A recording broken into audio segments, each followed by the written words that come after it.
14 films later, and an average score on Rotten Tomatoes of 47%. The only surprise I get from an M. Night Shyamalan film is that somehow he has suckered me into watching another one of his films. And while some of you may think he is the next coming of Alfred Hitchcock, I'm here to tell you that there is one film that could make me believe that. Welcome to the Popcorn Confessional, 31 Days of Halloween, and this is Dave from nERD, and I am accompanied by my wife, Jenn, also from nERD, and we're going to talk about The Visit. So fire up your Jiffy Pop and meet us in the booth.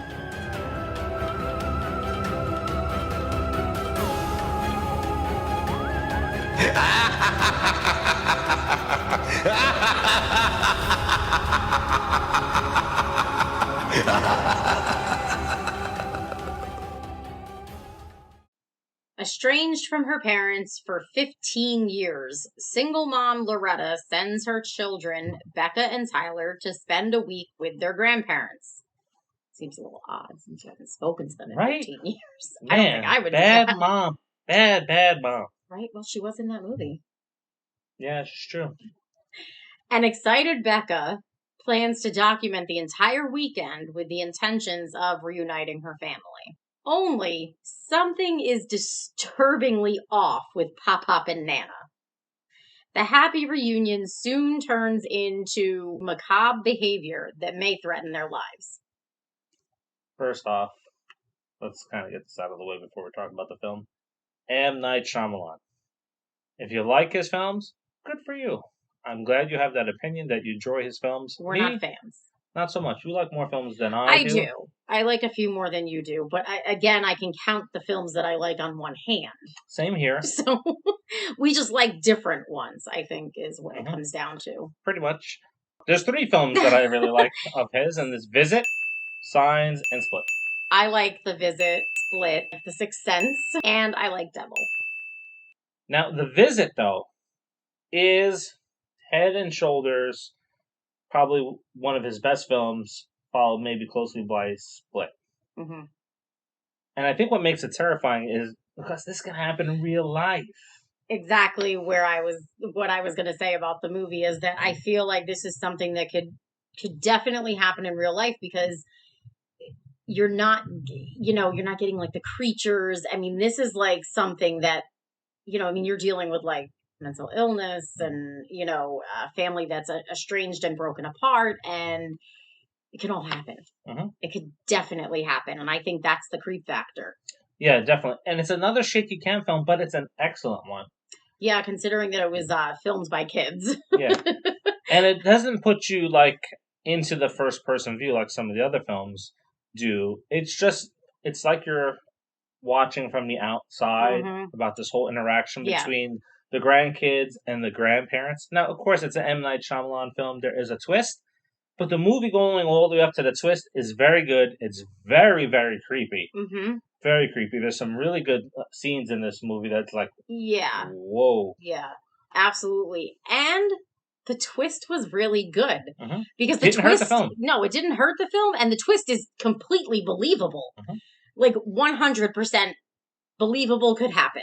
Yeah, and I kind of struggled when I watched this the first time many years ago. It's like, is he trying to go paranormal with the film, the way he was kind of setting it up? Yeah. But it's really about mental health. Yeah, and the way people break down. Yeah, it is all about mental health. And so I do like that aspect of it because mental health is a huge problem in the world. People don't get the help that they need. And this is what can happen when they don't get the help that they need. And then what's done really well with this film, too, is you like the characters who you're meant to like, and you dislike the characters who are meant to dislike. So that holds up. In some ways, you feel sorry for the grandparents.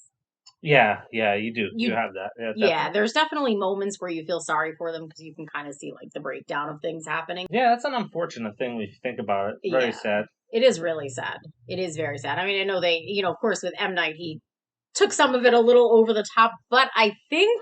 I don't know. I don't know that it's over the top, though, now that I think about it. It probably isn't. I mean, people that suffer with mental illness do some pretty crazy things. Yeah. The actor and actress, the 2 kids in it, very good chemistry, and it's actually their second film together. Yeah. Becca's played by Olivia DeJong. All right, and then who was Tyler played? Ed Oxenbould. Mhm. I thought we originally think they were brother and sister. We did. It's mentioned that a lot of people thought they were brother and sister. And fun part about it is they're actually both from the same place. They're both from Australia, but they're not brother and sister. They're not related at all. Mm-hmm. But they did a really good job with casting. This was the first film they did together. And then they did, a year later, they were in Better Watch Out, which is a Christmas horror movie. Olivia DeJong was cast after just one audition for this movie. It was just her audition tape. That was it. She didn't even actually go in person for that audition. It was her tape. And M. Night thought that she was just so incredible that he said he found his star and that was the end of it. And he only did a second audition, like in person, so that he could see what she could do with a particular scene. But yeah, she's awesome. Yeah. She's definitely going places, I think. I hope so. I hope so. It's been I hope so. A few years before Rosa came out, and The Visit, I think, was in the theaters. Better Watch Out was not. No, it wasn't. That was straight to Netflix or Shudder. It's Netflix, like that. Yeah.